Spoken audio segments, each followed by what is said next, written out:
O principal motivo para ter um caso não é a atração física, não se trata de sexo.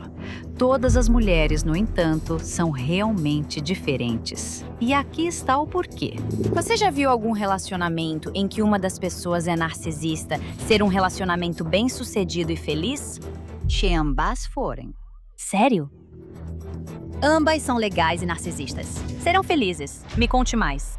Se um parceiro teve um caso, isso muitas vezes é um motivo pelo qual casais podem terminar. Não é o principal motivo pelo qual casais terminam. Qual é o principal? Quase 70% dos relacionamentos nem passam do primeiro ano.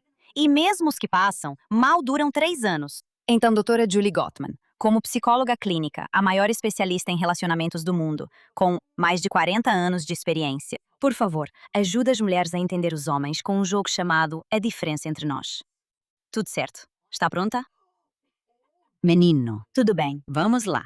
Vamos jogar um jogo. Então, por que os homens traem por envolvimento físico e as mulheres por envolvimento emocional? Está errado.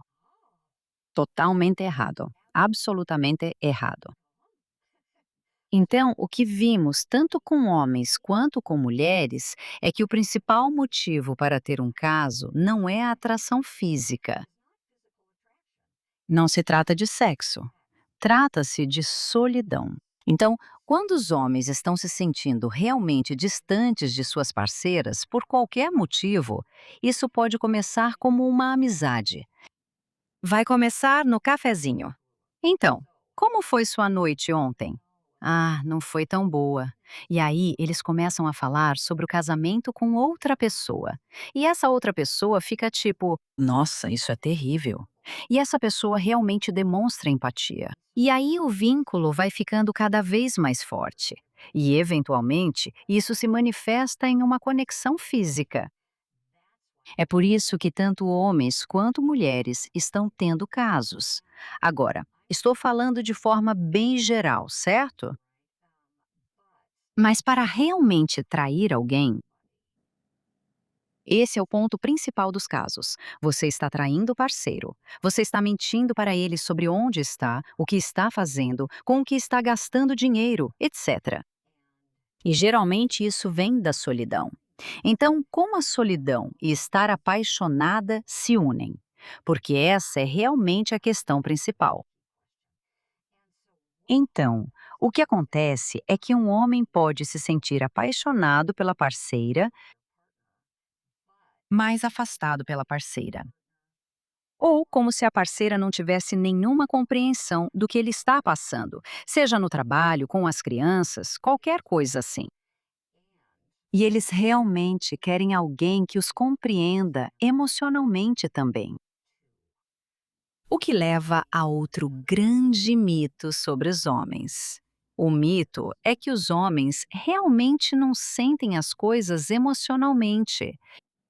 Bem, na verdade, esse seria o próximo ponto que eu ia trazer. Então vamos falar sobre isso. Eu imaginei. Por que os homens Lá conseguem se vem. fechar quando eles estão chateados, enquanto as mulheres precisam conversar sobre cada detalhe? Que fofo, que adorável. Bem, Ah, fui eu que inventei isso, aliás. foi você sim. É maravilhoso. Por isso que eu Por isso estou eu fico tipo, pensando. Não sei, mas adoro você desmistificando isso, porque só escrevi o que considero estereotipado, que eu, minhas amigas e parceiras comentam. sim. Quer saber a verdade e entender o lado dos homens. Acho super. Sim, sim. Quero entender as diferenças entre nós. Fale comigo sobre isso. É, homens se fecham, mulheres querem conversar sobre cada detalhe. Não. Mas, existem certos fatores. Então, deixa eu explicar algumas coisas. Primeiro de tudo, se você acha que vamos voltar muito na história, nós vamos voltar sim. Eu não sei, talvez 500 mil anos. Uau. Nós realmente É, estamos indo lá atrás, certo? Sério? Ok. Então, os homens tendiam a ser os guardiões da tribo, guardiões do clã, certo? Eles ficavam de olho nos inimigos. Eles ficavam atentos a animais que poderiam destruir as pessoas. E a que isso levou na evolução? Levou à hipervigilância. Então, o que isso significa é que os homens ficam em alerta para um ataque. tudo bem. Primeiro passo: eles estão procurando por um gancho. As mulheres, nem tanto. Você sabe, ficam em alerta para um ataque físico. Isso é um pouco diferente, não é? Mas a questão é que quando os homens se sentem atacados por uma mulher que está criticando ou demonstrando desprezo, realmente rebaixando ele, você é tão preguiçoso, por que não limpa a cozinha? Qual o seu problema, né? E a mulher não larga o assunto, certo? O que acontece fisiologicamente é que o homem entra em modo de luta ou fuga. Agora, o que é luta ou fuga? Isso é uma resposta de emergência do corpo ao ser atacado. Ou você foge o mais rápido possível, ou você revida. Bem, hoje em dia, os homens não saem correndo da caverna e, sabe, descendo até o rio. O que eles fazem em vez disso é se fechar. Eles se fecham. E por que eles estão se fechando? Não é para punir a mulher. Não é para excluí-la porque o homem está tão bravo com ela. Não, não é isso. Os homens estão se fechando porque estar em modo de luta ou fuga enquanto você está sentado em um lugar é horrivelmente desconfortável. É uma sensação horrível. Seu estômago embrulha. Você não consegue respirar. Seu corpo inteiro fica tenso. Então, o que os homens estão fazendo é se fechando para se acalmarem. Para se acalmarem, eles ficam tipo, ok, tudo bem.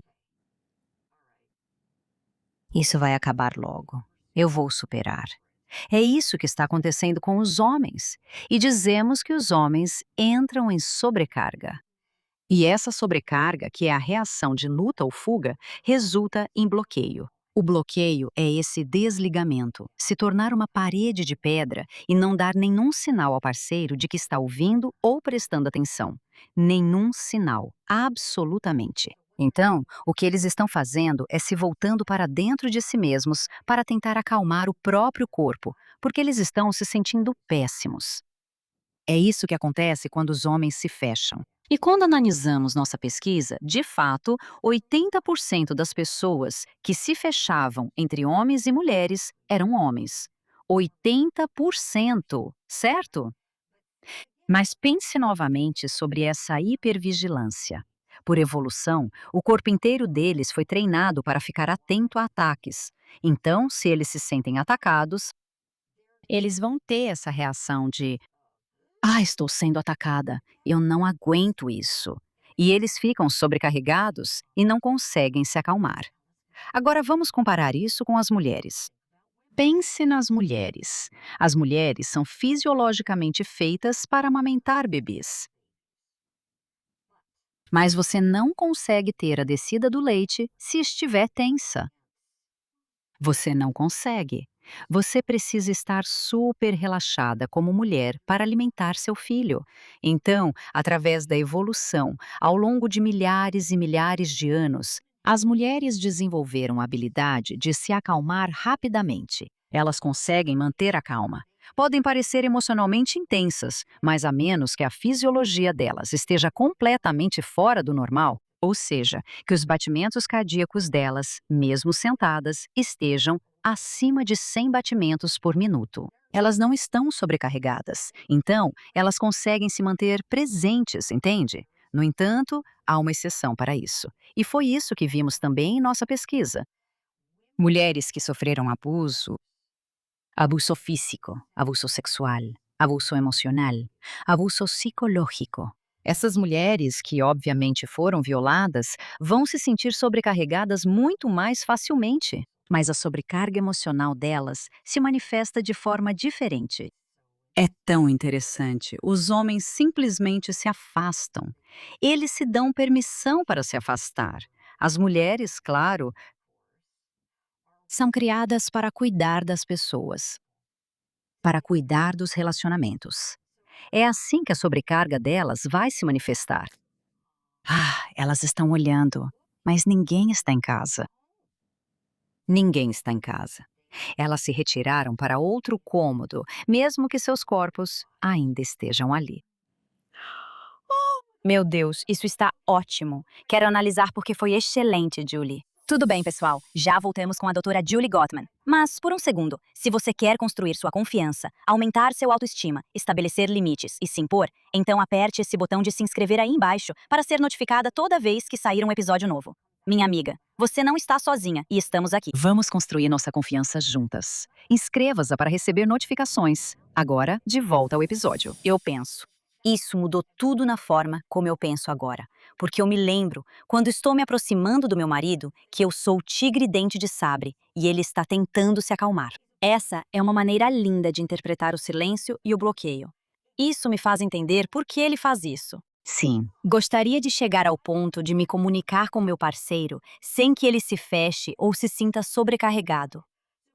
Então, como você sugere abordar uma conversa quando você já espera que essa possa ser a reação da pessoa? certo. Então, o que você precisa fazer é traduzir a sua reclamação em uma descrição sobre você e a situação, Você pode me dar um exemplo? certo? Vamos supor que alguém seja péssimo nas tarefas domésticas, nunca faz nada em casa. Seu parceiro, ok? Você está fazendo todo o trabalho doméstico, está exausta, cansada. Você quer ajuda. E você quer um ambiente mais igualitário em casa, onde as tarefas sejam divididas, certo? Então, ouça a diferença entre essas primeiras. Eu vou fazer o que chamamos de começo agressivo. Certo. Tudo bem. Sabe, você é tão preguiçoso. Tudo o que faz é chegar do trabalho, sentar e assistir TV e não faz nada. Você não liga nem um pouco para mim.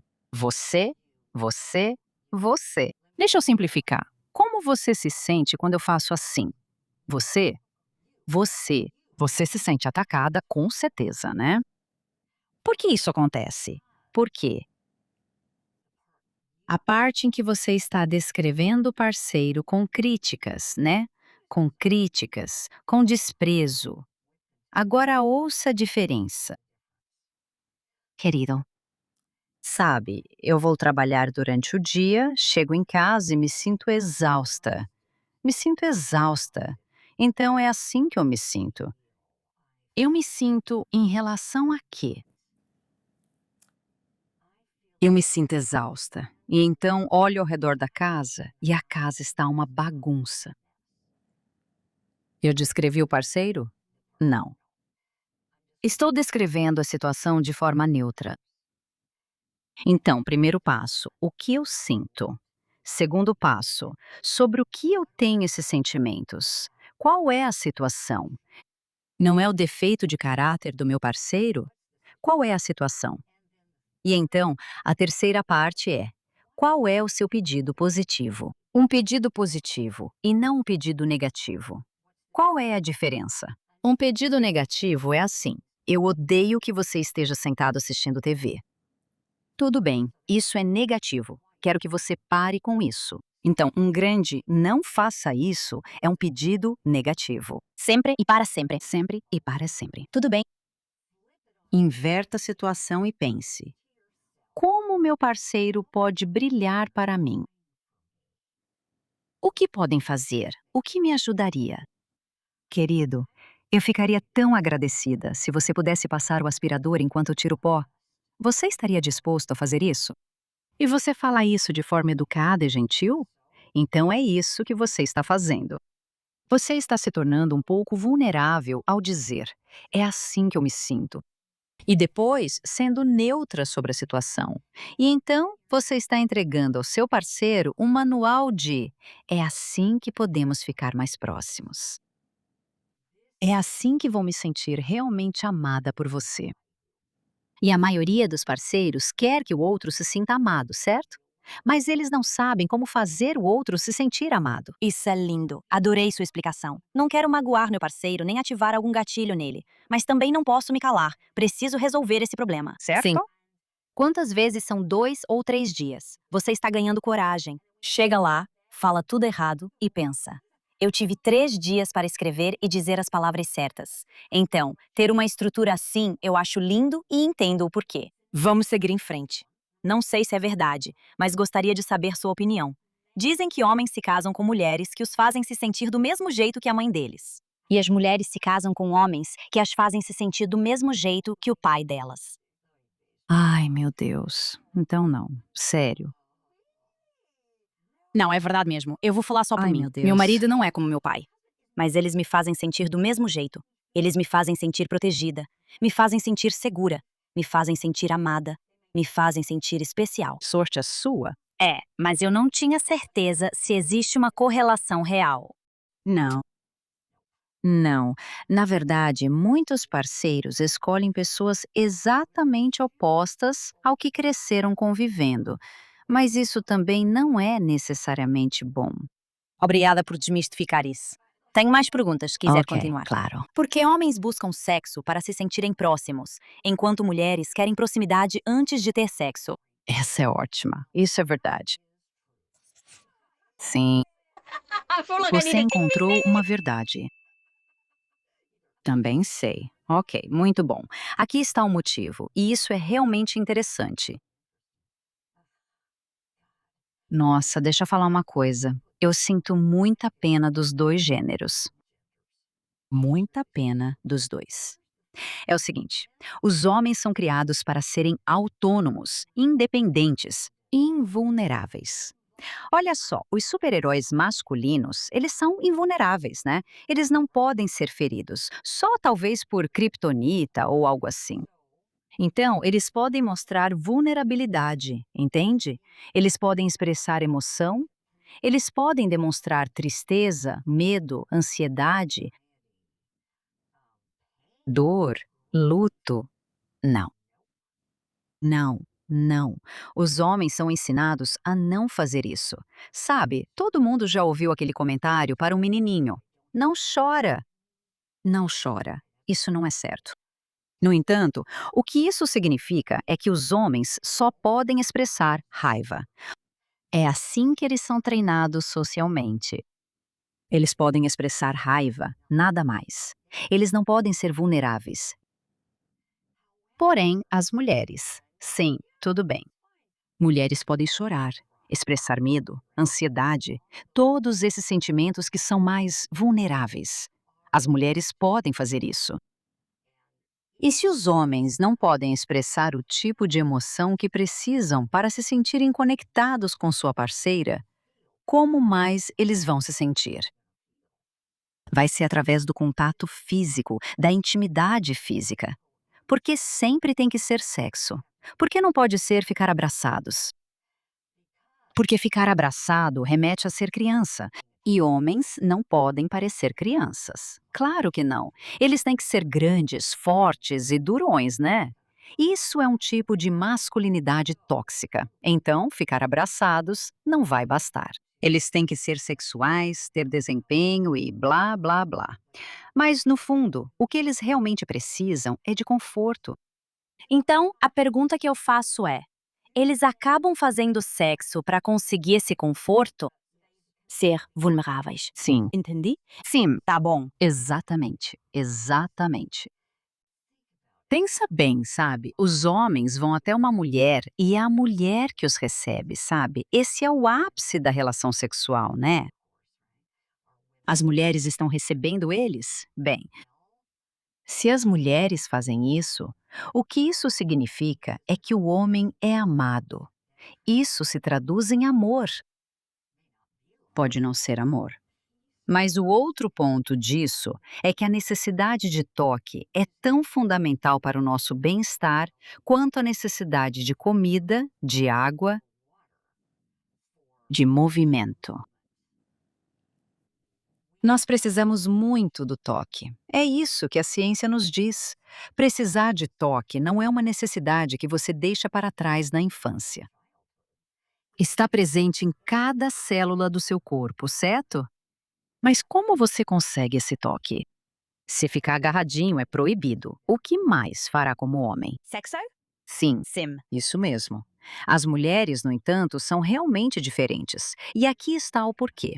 Novamente, sabe? Olhe para a história. É triste falar sobre isso, mas é a verdade. As mulheres têm sido estupradas. Desde que as mulheres evoluíram, elas têm sido estupradas repetidamente. O estupro é horrível, é traumático.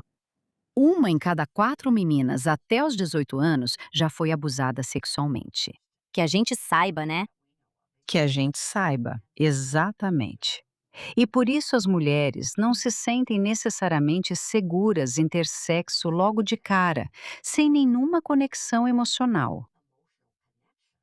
Elas precisam se sentir seguras, e o que ajuda as mulheres a se sentirem seguras é a conexão emocional, entende?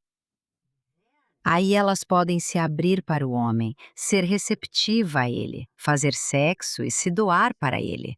Elas vão querer isso, porque existe essa conexão. Aí começam a aparecer as diferenças. No começo, o rapaz pode ser muito, muito sedutor e encantador, caloroso e doce. E ele é a pessoa mais gentil que já vi. E depois, ele não é mais. Não posso te dizer quantas vezes trabalhei com casais em que esse é um dos principais problemas. Sabe, eles têm uma grande briga e depois vão ter sexo de reconciliação. Bem, ela não consegue fazer isso. Ela não consegue fazer isso. Ela não se sente segura emocionalmente. Se após uma briga, o homem só continua querendo sexo louco e selvagem, isso indica que ele não está conectado emocionalmente com você? Não. Ok, não. É um sinal de que ele está tentando se conectar com você emocionalmente. E essa é a única maneira que ele conhece. É isso que isso significa. Interessante. Ele se sente desconectado da parceira. Ele foi afastado pela parceira, especialmente se foi uma briga feia. E isso deixa ele completamente isolado. Imagine só. Vamos fingir que estamos em uma nave espacial e o homem está lá, com um tubo de oxigênio bem longo. Saiu da nave e está flutuando no espaço, certo? Ele está apenas flutuando na escuridão. Alguém corta aquele tubo de oxigênio. O que acontece? Ele morre. Ele morre. Isso mesmo. Ele está lutando. Ele está lutando. Bam. Já ouviu falar em atraso no desenvolvimento? Atraso no desenvolvimento foi um grande estudo de pesquisa, de explodir a mente. Depois da Primeira Guerra Mundial, havia muitos órfãos. Os órfãos ficavam em orfanatos. Nos lugares onde os bebês eram pegos no colo e abraçados, eles prosperavam. Nos lugares onde eles eram mantidos aquecidos, eram alimentados, eram vestidos, eram mantidos secos. Eles nunca eram pegos no colo. Muito mais morreram. Por quê? Eles não estavam no colo de ninguém. Essa era a única diferença significativa.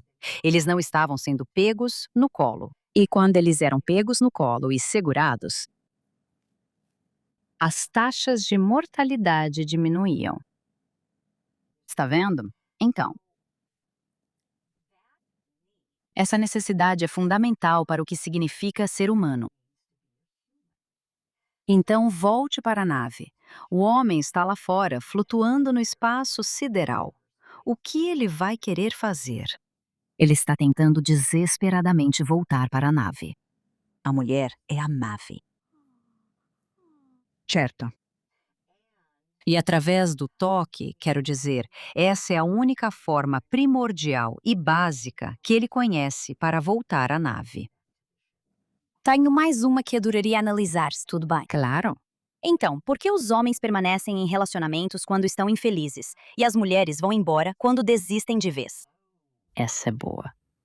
Muitas vezes, os homens não percebem que é um casamento ruim. Eles não percebem isso. Eles não Porque se eles dão têm um conta. padrão muito baixo.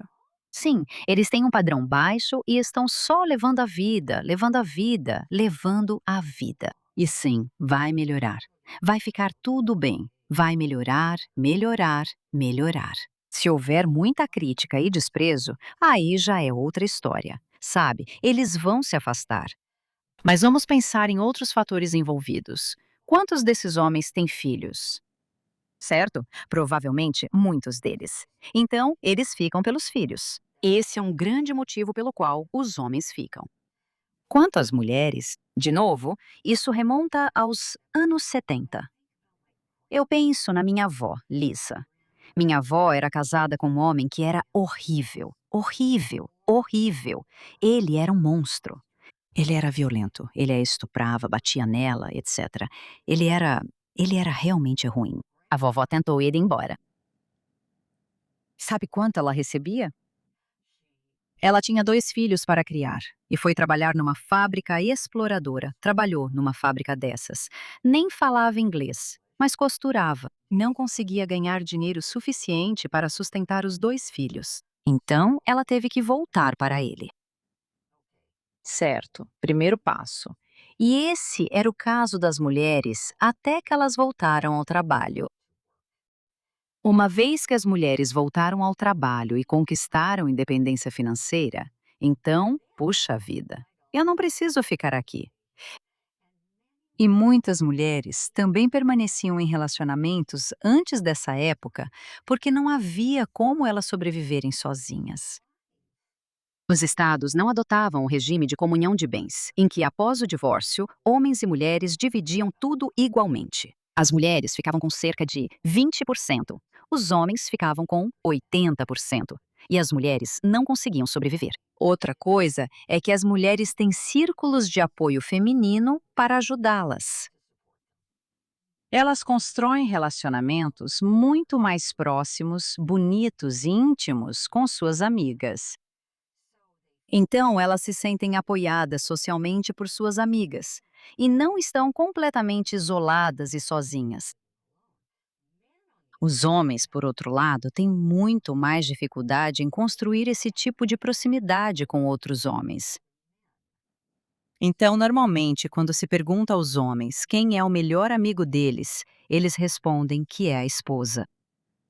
Quando as mulheres são perguntadas a mesma coisa, elas dizem: minha amiga. Então, os homens não têm o mesmo apoio social e sabem que vão ficar extremamente sozinhos se deixarem suas parceiras. Isso faz sentido? Faz todo sentido. E enquanto você falava, aconteceu o mesmo com a minha avó. Então, minha avó é Ah, de Vilarejo, nas montanhas de Chipre. Ela não estudou porque não havia contracepção. Então, como mulher, você só acabava certo, assim. Por que a gente vai pagar? Para você estudar? certo. Então, eles só mandavam homens para uma escola fora da aldeia. É, Agora, minha avó, a vida inteira dela foi servir a família. Quando me casei, meu marido veio comigo para Chipre e conheceu minha avó pela primeira vez. Ela o chamou de lado e disse: tudo bem, preciso te contar uma coisa. Então eu pensei, isso vai ser o conselho mais incrível e sábio da minha avó, que está casada há, sei lá, 60 anos. nossa.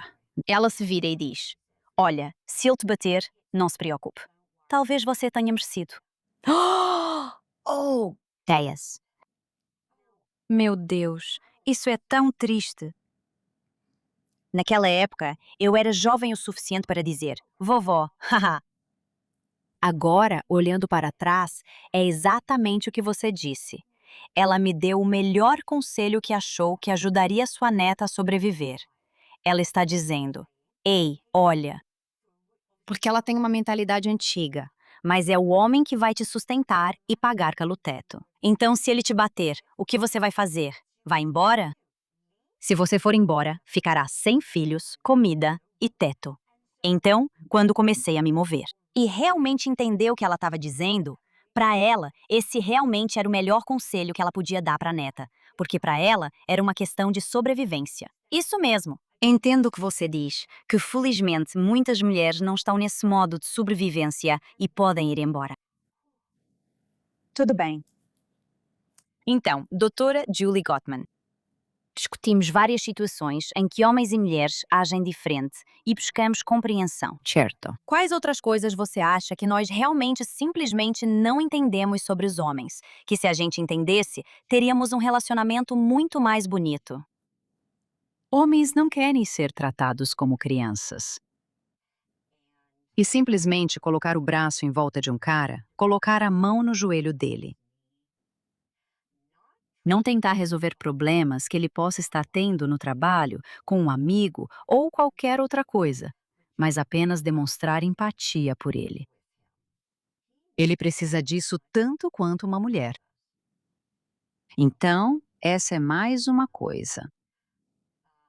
Deixe-me pensar, o que mais? Sabe, muitos homens têm muita dificuldade em expressar o que precisam. certo? Mulheres também têm, e muito. Isso é meio que verdade para ambos os gêneros. É pelos mesmos motivos? Não, Por um motivo diferente. por motivos diferentes. Então as mulheres agem assim para evitar o julgamento deles? Sim, as mulheres não querem ser vistas como carentes demais. Sim, sim, sim. Quantas vezes já vimos? Ela é carente demais. Ela é carente demais, blá, blá, blá.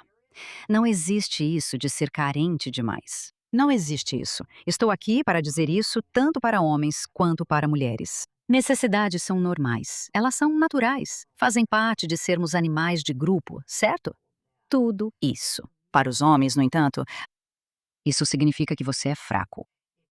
Se você precisa de outra pessoa, especialmente nessa cultura maluca que é de se virar sozinho, não ajude os outros. Levante-se sozinho, sem ajuda de ninguém. Isso significa que você é forte. E se você é homem, quer ser visto como forte e poderoso. O que isso significa?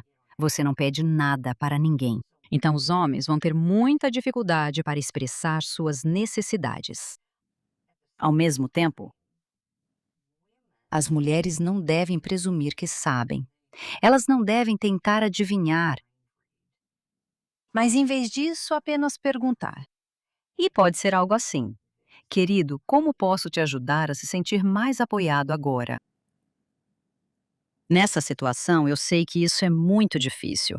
Você não diz doloroso, você diz difícil. Porque doloroso é muito. Para eles, e eles vão dar isso. Exatamente. Muito bom. Pergunte para as pessoas Obrigada. queer. Então, eu tenho sido sua amiga. Yay! Então, como posso te apoiar mais? Quando você quer que o relacionamento dê certo e reconhece que a pessoa é boa, mesmo com momentos difíceis, o esforço de superar juntos aproxima ainda mais. Mas às vezes, você está em uma situação em que realmente está com uma pessoa ruim. Ou tem, clinicamente, transtorno de personalidade narcisista. Sim. Você já viu essas táticas que você explicou tão bem sobre como podemos nos comunicar com os homens? Elas funcionam se você está com alguém que é puramente narcisista? Não, não funcionam. Elas só vão funcionar em uma direção: como você serve a parceira. Certo. Mas elas não funcionam ao contrário. E se você expressar uma necessidade, eles vão dizer: você está sendo carente. Você está fazendo tempestade em copo d'água. Não faça isso. Vai conversar com outra pessoa. Em todos esses 40 anos de experiência, você já viu algum relacionamento em que uma pessoa seja narcisista e que seja um relacionamento bem-sucedido e feliz? Se ambos forem. Sério? Então, se as duas pessoas forem narcisistas, elas vão ser felizes. Meu Deus, me conte mais. Talvez, talvez, talvez. Elas não estão encontrando felicidade uma com a outra propriamente dita. Mas duas pessoas narcisistas conseguem reconhecer no outro as características narcisistas, certo? E dependendo do que elas querem obter da outra pessoa, elas vão servi-las ou fazer o que for preciso para manter o relacionamento estável e continuar.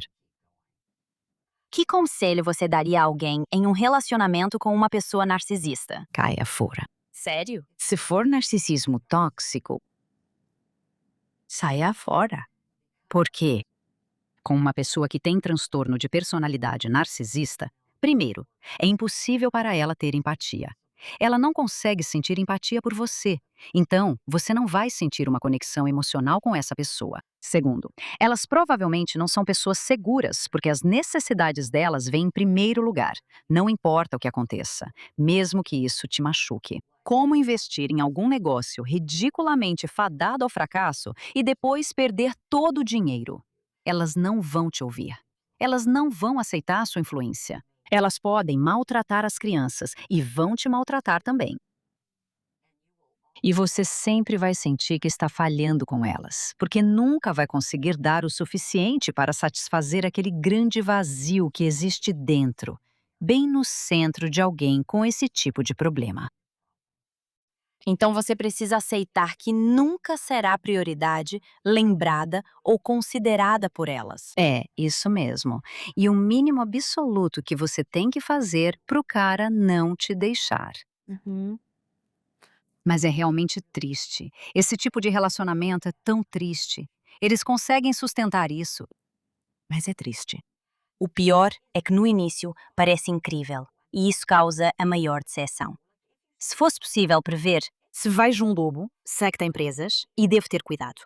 Mas se vejo um lobo em pele de cordeiro e acho que é cordeiro, posso ser mordida. Então, saber com que você está lidando eu acho super importante. Mas muitas vezes você não sabe com que está lidando e isso faz parte do problema. É, isso é muito verdade. E o cara no começo pode ser muito, muito sedutor, charmoso, caloroso e doce.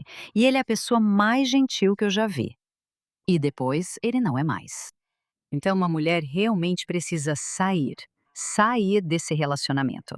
Isso é realmente assustador. Então, os pequenos sinais, logo no começo, são quando um cara está tentando te fisgar logo no início, nos primeiros encontros. E ele pode fazer isso te elogiando demais. Meu Deus, você é a coisa mais linda que eu já vi, de verdade.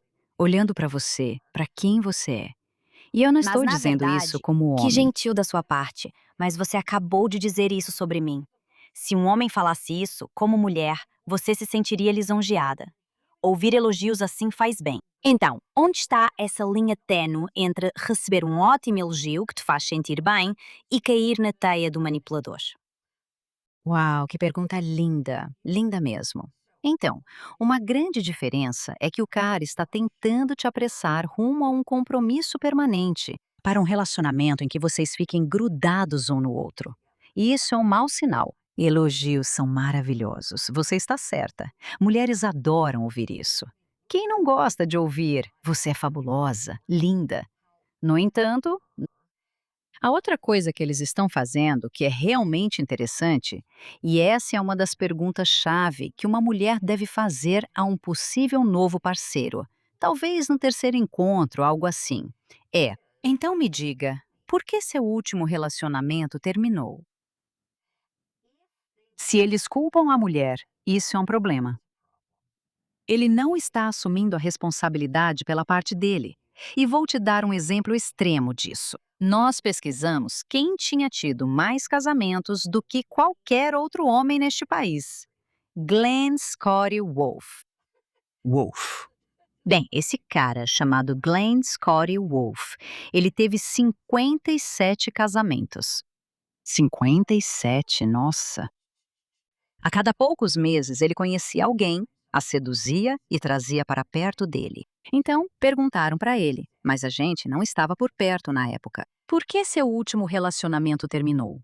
Ela era tão imatura. Ah, sério? E você, querida? Sabe, quantos relacionamentos você já teve? Muitos demais. Respostas vagas, respostas vagas. Você não quer ouvir respostas vagas. Você quer ouvir honestidade, não é? E se alguém já teve um relacionamento anterior, você quer ouvir? Bem, sabe, nós dois contribuímos para isso. Nós dois fizemos coisas erradas. Nós dois cometemos erros. Eu sei que fui crítica demais. Sabe, você quer ouvir o rapaz assumindo a responsabilidade pela parte dele nisso. Tão forte. Tudo bem, então você fala sobre os mestres e os desastres. Então, quais são três coisas que uma pessoa desastrosa faz?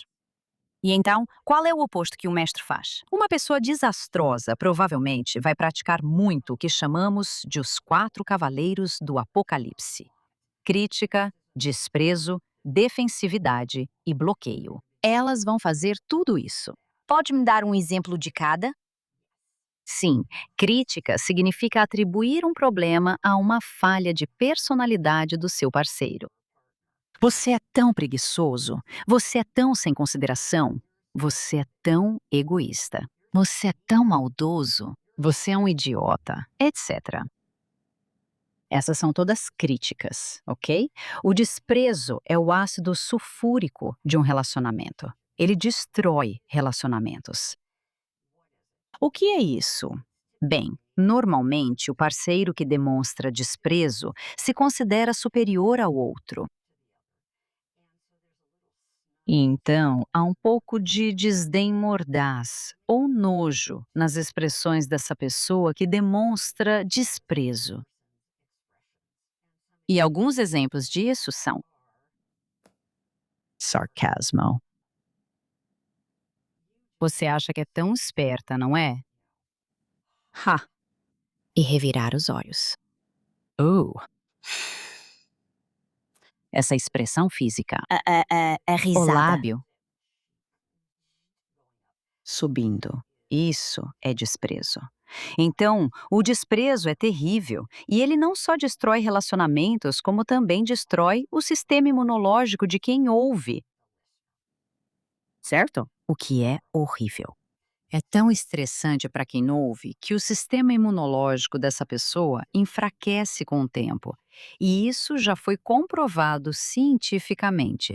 Só para confirmar, você quer dizer que o desprezo recebido realmente prejudica a saúde da pessoa? Sim, elas têm muito mais doenças infecciosas nos 4 anos seguintes, muito mais do que a pessoa que não está sendo alvo de desprezo. Uau! Pensando bem, é só um revirar de olhos. Se você recebe isso o suficiente, se recebe o bastante, você literalmente vai ficar com o sistema imunológico mais fraco ao longo de 4 anos. Se for direcionado a você. Certo, certo. Certo? Sim. Isso mesmo. Além disso, se alguém estiver te xingando, sabe, te chamando de vadia, puta ou qualquer outro nome assim, isso também é desprezo, certo?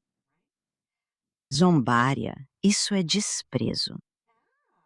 Quer que eu dirija mais devagar? Sabe, esse tipo de coisa. Isso é desprezo. Extremamente doloroso. É como um pequeno assassinato de caráter.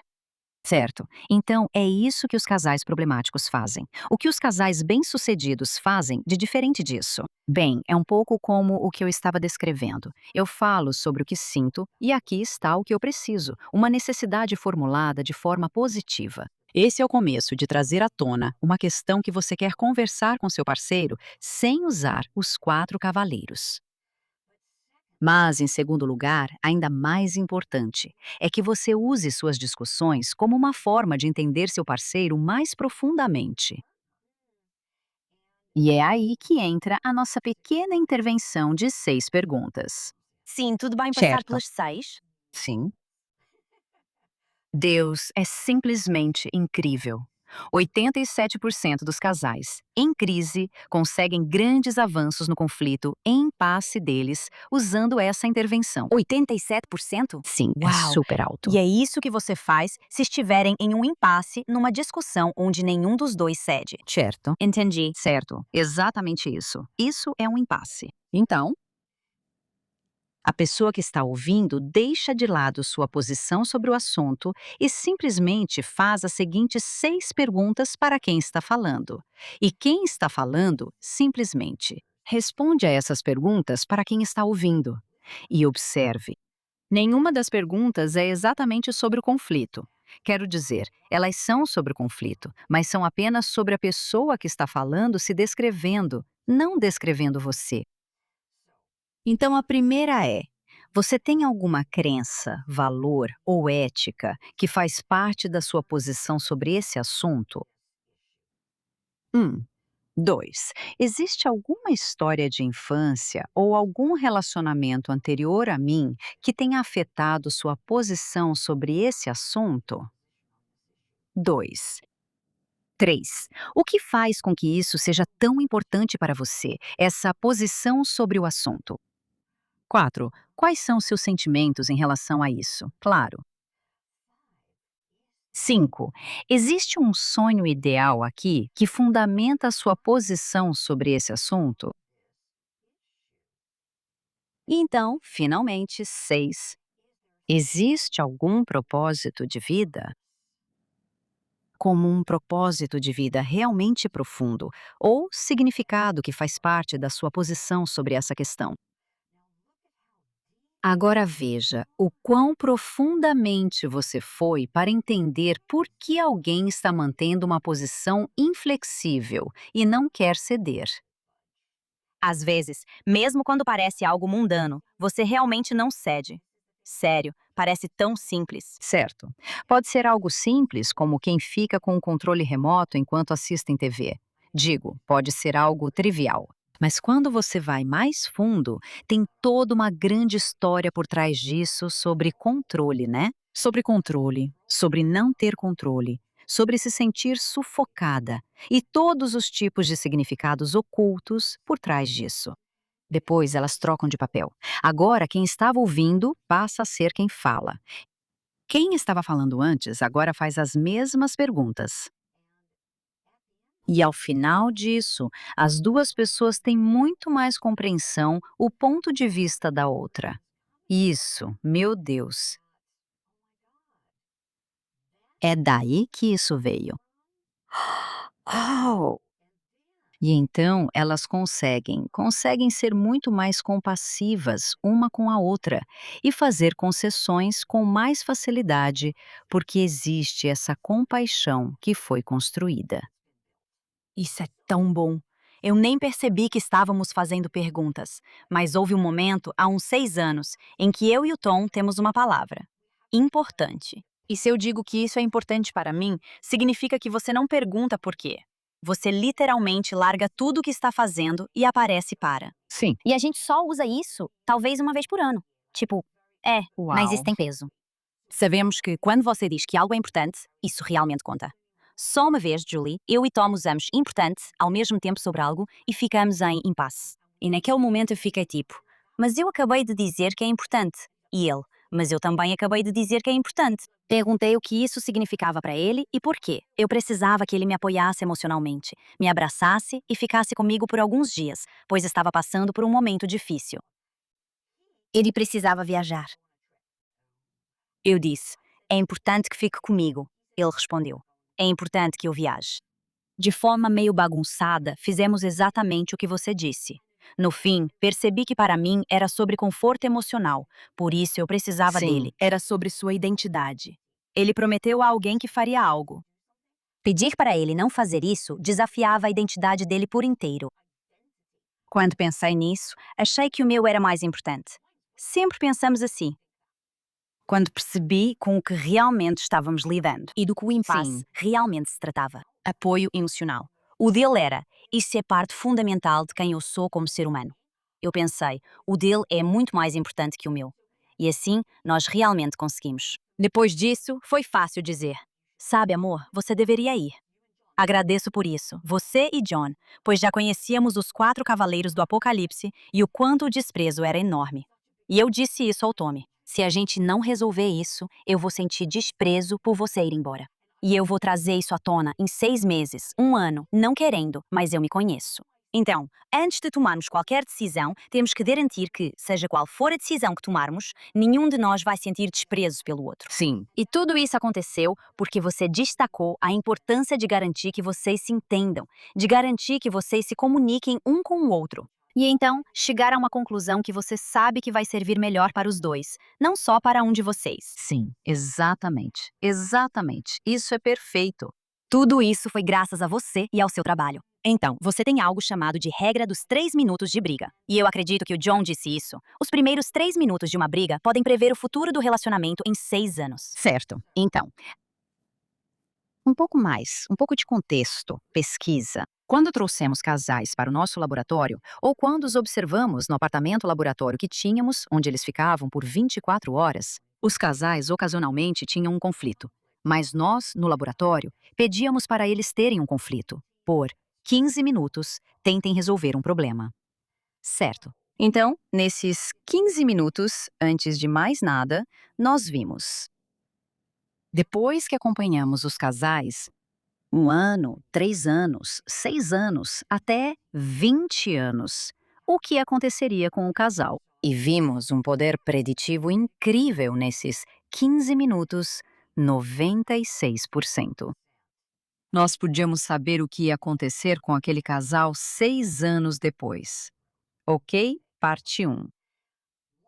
Uma das alunas de pós-graduação do John disse: poxa, eu me pergunto se você recuar cada vez mais para o início da conversa, as previsões ainda se mantêm. Veio. Nós reduzimos até 3 minutos. Nos primeiros 3 minutos, isso previu com 90% de precisão o que aconteceria 6 anos depois. Uau! Então, aqui isso se resume. Se resume ao que estávamos falando antes. Como você levanta uma questão? Como você traz isso à tona? É isso que acontece nos primeiros 3 minutos. E como seu parceiro responde? Essa primeira resposta, certo? Então, se você traz isso à tona com um dos 4 cavaleiros ou responde com um deles, você está com problemas. Você está com problemas. Mas preste atenção. O fato de os primeiros 3 minutos serem um indicador tão forte pressupõe que não há intervenção, não há terapia. Não se lê nada sobre relacionamentos. Não há nada, tudo permanece igual. Então, esses primeiros 3 minutos são realmente preditivos. No entanto, o que vimos com casais bem-sucedidos, veja, foi isso. Outra parte disso que foi interessante é que, com casais bem-sucedidos, eles também podem estragar o começo. Mas eles tentaram reparar a situação. Elas tentaram reparar a situação assim que puderam. Meu Deus, me desculpa por ter soltado isso. Posso começar de novo? Posso dizer de outra forma? Isso é chamado de reparação. E a outra parceira pode dizer: tudo bem, pode falar. Tente de outro jeito. Certo. Então, essas são as tentativas de reparação. E quanto mais cedo você fizer uma tentativa de reparação, melhor. Melhor mesmo. Sabe, todo mundo acaba caindo na crítica. Não tanto desprezo, mas crítica. Todo mundo faz isso. Essa é uma cultura muito crítica. Aprendemos sobre a crítica muito cedo, tornando-se parte da nossa linguagem de descontentamento. Então, leva um tempo para aprender a fazer isso do jeito certo. Certo. E quando você se corrige, faz essas correções, quanto mais cedo você fizer isso, é um sinal de que o relacionamento vai ser saudável. Se a outra pessoa aceitar sua tentativa de reparação, isso é importante. São necessárias 2 pessoas. Para que a tentativa de reparação dê certo, você pode dizer: meu Deus, falei aquilo sem pensar, me desculpe.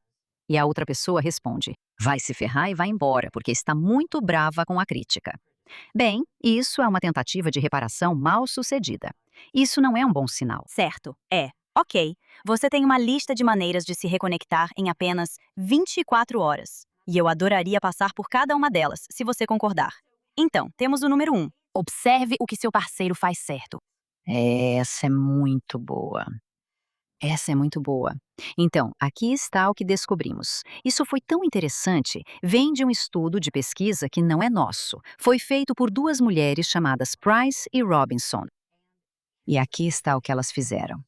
Elas colocaram observadoras em uma casa e as observadoras ficaram como moscas na parede, assistindo ao casal enquanto interagia. E então, depois, após algum tempo, as observadoras perguntaram ao casal, a cada pessoa: quantas vezes sua parceira fez algo certo? Tudo bem. Casais infelizes só percebiam 50% do que suas parceiras faziam certo. Então, realmente vale a pena mudar sua forma de pensar. Não procure só o que sua parceira está fazendo de errado. Procure o que ela está fazendo certo e diga: obrigada, isso foi legal. Obrigada. Meu marido faz café para mim todas as manhãs há 38 anos. Todas as manhãs eu digo obrigada. Obrigada, Veni. Essa é uma delas. Tá bom. Outra coisa é expressar carinho e admiração, certo? Então, o que é isso? Muitas pessoas acham que depois que chegam aquele momento maravilhoso, aquele ápice fabuloso do amor no começo, quando todo mundo finalmente diz: eu te amo, viva. Eles acham que não precisam mais dizer isso. Errado. Todos nós precisamos ouvir isso de novo e de novo, porque as pessoas mudam com o tempo. Então, será que ainda me ama? Eu não sei. Então, essa é outra coisa que é muito importante fazer: expressar respeito. Nossa, aquele comentário que você fez no jantar foi brilhante. Foi tão legal. Adorei ouvir você dizer aquilo. Quando ouço você conversando com o John, aliás, você faz isso, parece que, se eu não conhecesse vocês ou seu passado, acharia que são recém-casados. Ah, É tão bonito. E até isso que você disse antes, sobre simplesmente dizer obrigada. Isso faz diferença. Leva 2 segundos para dizer obrigada. Mas eu aposto que se você parasse de dizer obrigada durante um ano, John provavelmente começaria a sentir ressentimento. muito. Sentir-se dada como certa. Tratada Com como algo certeza. garantido, não valorizada. Quando penso que o John ainda faz café para você após tantos anos e você ainda agradece, vejo que não são detalhes para ignorar. Essas provavelmente são as maiores coisas que constroem a base de vocês, que permitiram que Pequenos vocês durassem. momentos. É, Pequenos momentos feitos com frequência. Ok. acho que temos mais algumas. Você pode perguntar ao seu parceiro: qual é uma coisa que eu posso fazer hoje para que você se sinta mais amado? Sim, essa é muito boa. Você normalmente responde a mesma coisa? Não, claro que não. Claro que não. Eu tenho uma lista longa, sabe? Então, ele pega o caderninho dele. É como ir ao Aliás, ele realmente supermercado. tem um caderninho de coisas. Ele realmente tem. E você deveria ver o topo da cômoda dele. Tem tipo uns 25 caderninhos. Para quem não sabe, ele tem um caderninho. Quando você diz que precisam conversar, ele já pega o Ele caderninho para pega do anotar bolso tudo. de trás. Acho que isso, de novo, voltando ao que são as pequenas coisas que podemos fazer em um relacionamento. Eu acho isso tão lindo. Bem, deixa eu só mencionar uma coisa. O momento em que aquele caderninho é mais útil é quando vocês estão no meio de uma briga. E você está ouvindo seu parceiro. Anote o que seu parceiro está dizendo. Isso vai te impedir, na maioria dos casos, de ficar sobrecarregada e entrar naquele modo de luta ou fuga. Você só está anotando e ouvindo. Você está ouvindo, não está pensando nas respostas. Como ela pôde dizer isso? Meu Deus, essa foi a pior coisa que ela poderia me dizer, sabe? E por aí vai. Só anote, é só isso. O que é estranho, e não sei motivo, me ajuda a refletir. Tom tentou uma vez. Disse: vamos gravar a conversa, só para eu saber. Eu falei: eu não vou gravar essa conversa. Não, gravar é algo bem diferente. Interessante. Sim, claro, porque gravar está capturando tudo de você. Cada palavrinha. E como isso vai ser interpretado? Sabe, quando você está fazendo anotações, você não está apenas, sabe, deixando sua fisiologia reagir ao que está sendo dito. Sua frequência cardíaca não está tipo, uau, meu Deus, eles realmente disseram isso? Disseram, disseram! Certo, é. Em vez disso, é como se fosse, bem, talvez ela tenha um bom argumento. Bem, isso é interessante. Então, exige mais esforço mental.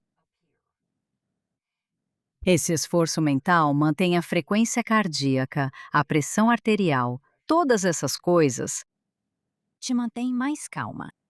Assim, você pode realmente ouvir seu parceiro. Faz muito sentido. Não sei porque fui tão teimosa em não ser gravada. Ele fazia isso de forma genuína e dizia: amor, vou esquecer. Preciso saber tudo o que você disse. Mas eu dizia: não vai me gravar.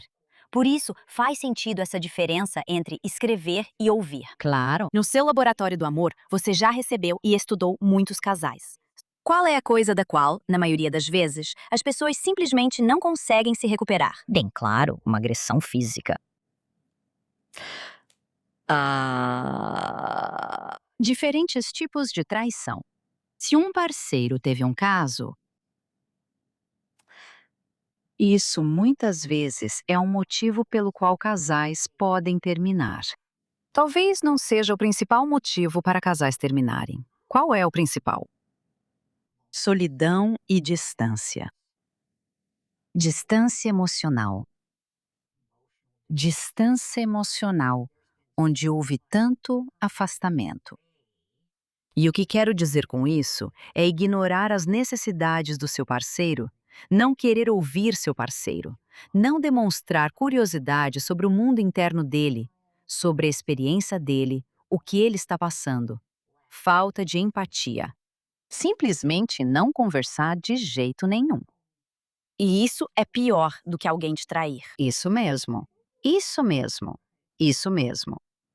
No entanto, para aqueles casais que terminam, é bom saber que acabamos de fazer uma pesquisa sobre como lidar com traições. Desenvolvemos um modelo com 75% de eficácia, Uau! mantendo casais juntos. E eles constroem o segundo casamento com o mesmo parceiro. Mas a primeira coisa que precisa acontecer é o remorso e a reparação. O primeiro, falar sobre o casamento até que essa etapa esteja completa. Se você começar a falar logo sobre o casamento e o que há de errado nele, o parceiro que não teve o caso vai se sentir culpabilizado. Como se eu não fosse uma boa esposa, por isso ele foi e teve um caso. Definitivamente, é por aí que eu pensaria. Tipo, por que não fui suficiente? Certo. E isso é sorte. Não é só a sua autoestima, não é só o relacionamento, é Isso tudo que mesmo. você conhece. Sá. Isso mesmo. E de fato, o casamento pode ter muitos problemas. No entanto, alguém está escolhendo enganar e trair. É assim que elas manifestam sua infelicidade. Elas não estão procurando ajuda. Elas não estão tentando descobrir o que está dando errado no relacionamento. Elas simplesmente estão indo atrás de outra pessoa. E isso é uma escolha. E essa é a responsabilidade delas, não do outro parceiro. É delas. Você acredita que a infidelidade ocorre em alguma fase do relacionamento? Uma é quando as crianças são pequenas. Quando as crianças são pequenas e elas ocupam todo o tempo da mãe normalmente, e o homem se sente deixado de lado. E ele está sendo deixado de lado. Ele precisa fazer a transição para o papel de pai, não só parceiro e marido, mas também pai. Então, esse é um. E o outro seria durante a adolescência dos filhos, ou por volta dos 15 anos de casamento. É, mais ou menos nessa época. Tem muito estresse depois de um tempo. E as pessoas estão tentando construir suas carreiras, e às vezes estão criando filhos, ou não, mas as carreiras podem ser estressantes. Será que vou ser promovida? Será que não? O que está acontecendo?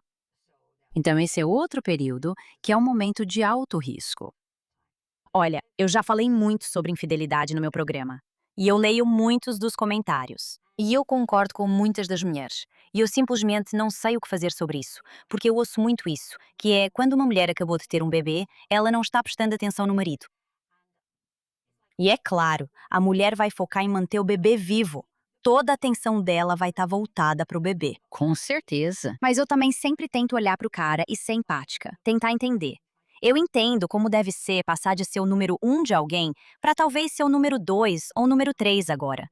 Mas a questão é que isso não é uma desculpa. O que eu acho é que o cara só precisa de maturidade suficiente para conseguir comunicar para a esposa quais são as necessidades dele, como ele está se sentindo, e então, como eles podem lidar com isso juntos. O que estamos deixando passar? Não é culpa da mulher, mas o que podemos fazer melhor? Tipo, é uma coisa muito estranha, porque é isso que na verdade, eu estou tentando encontrar as palavras agora, porque eu ia te perguntar, o que uma mulher pode fazer? Ao dizer isso, me sinto mal que as mulheres precisem fazer algo, pois já cuidam do bebê.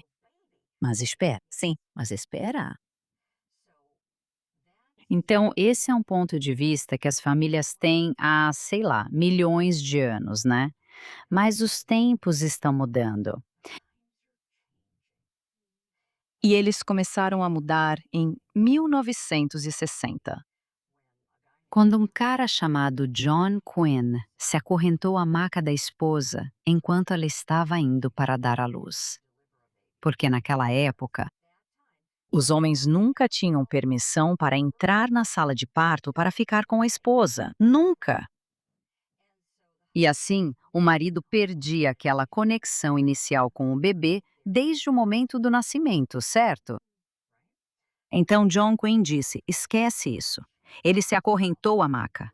Os seguranças, sabe, vieram, foram chamados, a polícia foi chamada, toda essa confusão. Ele entrou mesmo assim. E a partir desse momento, os tempos mudaram. Então, o que as mulheres podem fazer é incluir os homens na criação dos filhos. Inclua os homens na troca de fraldas, em confortar o bebê à noite quando ele estiver chorando. Pais podem fazer isso tão bem quanto mulheres. Então, o que você realmente quer fazer como mulher é nutrir esse vínculo entre o pai e o bebê. Você já tem isso biologicamente, certo? Mas os homens nem tanto. Eles não geraram esse bebê dentro do próprio corpo. Então, você já teve 9 meses de vantagem em gestar o bebê, se conectar com o bebê. Então, inclua os homens. E isso faz uma diferença enorme. Eu adoro isso. Vou fazer o papel de advogada do diabo com o pessoal nos comentários e. Eu conheço minha comunidade, eu adoro eles. Mas com certeza eles vão dizer: por que é responsabilidade da mulher incluir o cara? Por que não é responsabilidade do cara garantir que ele está incluído? Porque as mulheres o excluem. É por isso. Porque as mulheres geralmente recorrem a outras mulheres, as suas mães, tias ou avós, para conselhos e apoio sobre criação dos filhos. Isso e aquilo, comparando histórias sobre criação dos filhos. Elas recorrem às mulheres e excluem o homem. É por isso que as mulheres são responsáveis. E os homens não sabem o que estão fazendo. Nem as mulheres, aliás, se for o primeiro bebê. Mas as mulheres recebem todos esses conselhos de todo mundo, não os homens. Os homens não vão até os amigos deles e dizem: Ei, como você segura um bebê à noite? Sabe? Isso é verdade. Então, as mulheres assumem a liderança lá. Sim. De novo, eu adoro isso. Eu sempre sou aquela pessoa que pensa: como eu posso ser a melhor esposa, a melhor mulher, o melhor ser humano, respeitar a mim mesma? Certo? E o que é isso? Certo, Sempre que certo. puder, vou apoiar meu marido e me esforçar para fazer o melhor. Mas é importante ver o outro retribuir e se esforçar também. Nunca farei isso Claro, cegamente. claro. Estão casados há quanto tempo? 38 anos. Certo, 38 anos. E durante todos esses 38 anos. Por favor, obviamente, se eu estiver passando os limites, me avise. Sim, não se preocupe. Mas em 38 anos, imagino que vocês já tenham passado por alguma fraqueza ou dificuldade no relacionamento. Ai, No Deus, relacionamento você de está vocês. brincando? Então, o bom de nós dois sermos terapeutas, me desculpe por interromper, Não, não, por qualquer favor. uma pode dizer. Você se diz terapeuta de casais? Não, por favor. Isso não é zombaria e desprezo. Sim, totalmente, totalmente. Sim, eu adoro. Ok, então em todos esses 38 anos de casamento, eu imagino que deve ter havido um momento que foi realmente difícil de superar. Se você não se importar em compartilhar como foi esse momento e quais foram as maiores coisas que vocês tiveram que fazer para consertar, para que pudessem comemorar esses 38 anos. Porque eu fico pensando em, desde alguém que está namorando até alguém que já está casado há 15 anos. Como você disse, pode ser uma fase complicada ou até mais. Quais são os segredos que gostaríamos de ter sabido antes? Pá. Nos primeiros 2 anos do nosso casamento, 2 a 3 anos, talvez até mais, eu era alguém que fugia. Não corredora de corrida, mas Ah, daquelas eu que ia. fogem mesmo. Não é espelho. Então a gente começava a brigar feio e eu simplesmente eu saía. A Uhum. porta. Eu saía pela porta dos fundos. Eu já tinha ido e algumas horas depois eu voltava. Agora, a gente conversava sobre isso? Nem sempre. Às vezes a gente só, sabe, deixava pra lá, mesmo sendo horrível. Ok, então isso foi um grande erro. A gente não conversou sobre isso. E a gente não sabia como lidar com brigas ruins. Não fazíamos ideia de como fazer isso, sabe? E aí o que acontecia era que a gente acabava presos numa disputa de poder de quem lembrava melhor da briga. Bem, você disse isso. Eu nunca disse isso. Isso foi o que eu disse, sabe? Esse tipo de coisa. Fracasso, fracasso, fracasso. Então, quando você tem um incidente do qual se arrepende, nós desenvolvemos todo o método para superá-lo, curá-lo, sem voltar ao conflito. Então, essa é uma grande coisa que eu gostaria que tivéssemos sabido há muito tempo. Há muito tempo. Acho que outra coisa que o John poderia ter feito melhor é aceitar mais influência minha no começo. Durante o desenvolvimento dos métodos, tínhamos grandes brigas. Ele era pesquisador. E, sabe, dados, dados, dados. Vamos ter essa receita de intervenções. E na sessão 1, você faz isso. Sessão 2, você faz aquilo. Sessão 3, sabe, até a sessão 12. E aí você termina a terapia. Quando eu já estava trabalhando na clínica, há uns 15 anos, mais ou menos, talvez até mais. E eu ficava dizendo: você não pode fazer isso. As pessoas vêm e sentam no sofá. Cada uma tem uma história única. Feridas, traumas, dores, defesas, peculiaridades. E todas essas coisas vão afetar o que você faz em cada sessão. Você tem que lidar com a pessoa como um todo. Não basta dar uma receita e dizer, faça isso. Dessa forma, o relacionamento melhora. Não. Não funciona assim. Então nós brigamos, brigamos, brigamos, brigamos. Por, nossa, provavelmente 2 anos, até que o próprio John começou a fazer terapia. Interessante. E, and, Então ele percebeu do que eu estava falando. Então, em nós, sabe, eu sempre considerei a ciência sagrada, mas a intuição, minha própria experiência clínica, minha própria forma de perceber, maneiras de estar atenta às pessoas, diferentes formas de perceber. Ele não confiava porque não era baseado no método científico, até perceber que isso não importava. Ainda assim, era importante. Então eu tive que aprender. Nossa, e como aprendi? Eu sou uma pessoa muito, digamos, apaixonada. O que significa incrivelmente volátil. Eu posso ir de 0 a 100. Eu adoro dirigir carros rápidos. E eu eu amo, adoro yes. isso. Meu Deus, eu te amo tanto. Eu sempre encontro Ai, alguma meu coisa. Deus. Eu descubro algo Eu sobre você sei, eu toda vez sei. que te vejo. É como se Eu você não ficaria tão gostasse de eu animada. andar de caiaque, tipo no Ártico ou algo assim. Eu sei. Eu acabei de andar de caiaque na Antártica em janeiro, enquanto John ficou no barco e nunca saiu da cabine. Só saía Mas para isso é uma comer. coisa E ótima de só relacionamento. isso. Tipo, ele realmente não queria fazer isso, né? Você disse que ele gosta de ficar no sofá, Sim, não em uma canoa. No. exatamente. Sim. É tão Exatamente. adorável ele ter vindo com você. Não é lindo? É sim. Então eu imagino que isso também é uma das coisas que ajudou o relacionamento de vocês, onde vocês se apoiam, mesmo quando não é algo que realmente querem fazer. E eu acho que muitos casais acabam ficando cada vez mais dogmáticos à medida que envelhecem, em vez de se tornarem mais abertos e generosos. Pode ser, pode ser verdade. Com certeza, com certeza. Então, tivemos que fazer reparações e mais reparações. E passamos por coisas enormes, horríveis e dolorosas. E tivemos que trabalhar muito na reparação. Mas sabemos que se uma de nós tem um sentimento muito forte sobre algo, geralmente há um motivo por trás disso. Existe uma história por trás disso. Hoje de manhã mesmo, estávamos conversando sobre algo assim. John é um sobrevivente do Holocausto, certo? Ele nasceu em 42. Os pais dele eram vienenses e eles mal conseguiram escapar. E então eles foram para a República Dominicana.